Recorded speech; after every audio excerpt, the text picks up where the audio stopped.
Hi, Assalamualaikum. My name is Nurdania binti Zakaria. My matrix number is 16 DPM 22 F1 112.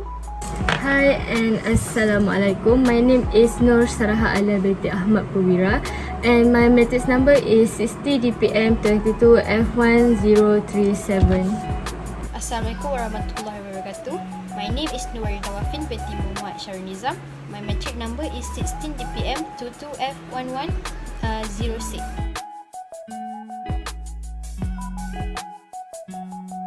Turun! Harga barang! Hidup! Mahasiswa!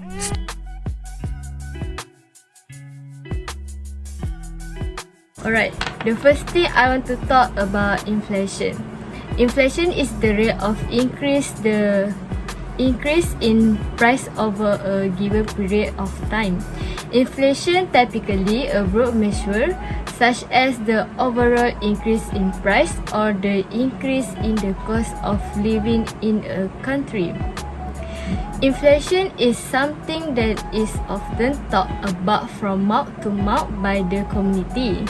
The people experience various problems to face inflation. The country is also no exception to overcome the problem of inflation.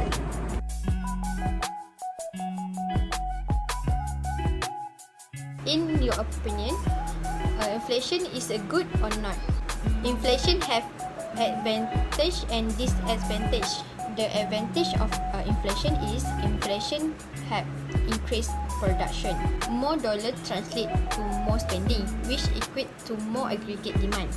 More demand, in turn, it's trigger more production to meet that demand. So, producer can make higher profit.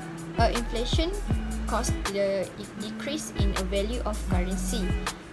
Individual may require more money to satisfy their needs. Inflation is also increase the cost of living, making it difficult to people to save.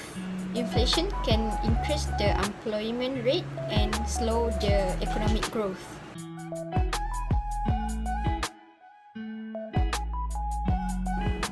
First question, the issue that highlight in the video. So, the issue that highlight in the economy is inflation. The situation when the price level in the economy keep rising over the time. Inflation is a problem of macroeconomics when the country find difficult to keep price level stable. Inflation can make consumer purchasing power fall and the value of money shrink.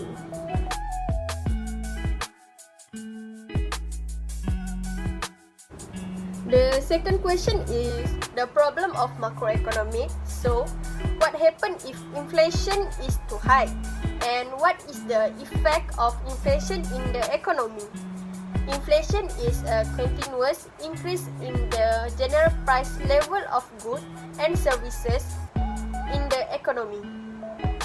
It reduces a person's income by reducing the purchasing power of money, and also refer as a condition in the which too much money is purchasing to few goods and services. There are various effects of inflation occurring in Malaysia. Among them are distribution of income, saving, production, and balance of trade.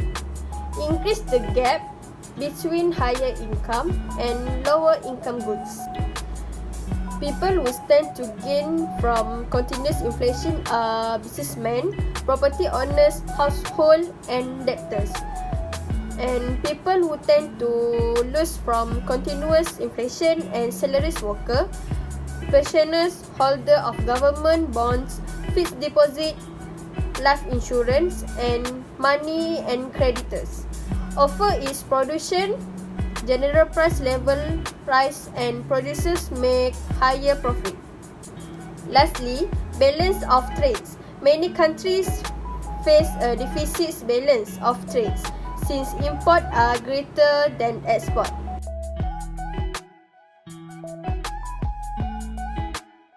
The third question is the solution to overcome the macroeconomic problem. There are three types solution to control economy in this country. Firstly, monetary policy. Monetary policy is open market operation selling of security or short-term bonds. Okay. The selling of security can decrease money supply and cash reserve with the commercial banks. Raising the discount rate, also known as the bank rate, the cost of borrowing is less will borrow and less loan will be approved. The second type is fiscal policy, increase in tax with the consumption expenses of the people and disposable income of individu. Second, decrease in government expenditure. In government expenditure will directly affect aggregate demand. The government will cut the salary of all civil servants and postpone its development project to the purchasing power of public. Thirdly, direct control measure. Price control and rationing. The government will control the price of goods by fixing a floor price and selling price. Rationing is used as a last resort. Rationing is where consumer can purchase limited goods and service using coupons. Lastly, anti-hoarding campaign. Producers and consumers who store goods because storing can cause an artificial shortage and push price up.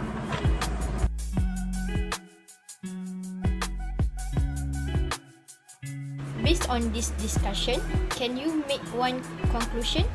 Yes, sure. The inflation has bad and good effect on national economy. The government need cost, time and energy to achieve the country economic stability. The sudden increase in inflation will cause consumer in Malaysia to bear the high cost of living. Furthermore, if this problem continues, the country economy will experience a recession. Therefore, the government need to plan a strategy to overcome the problem of inflation by using the economic policy.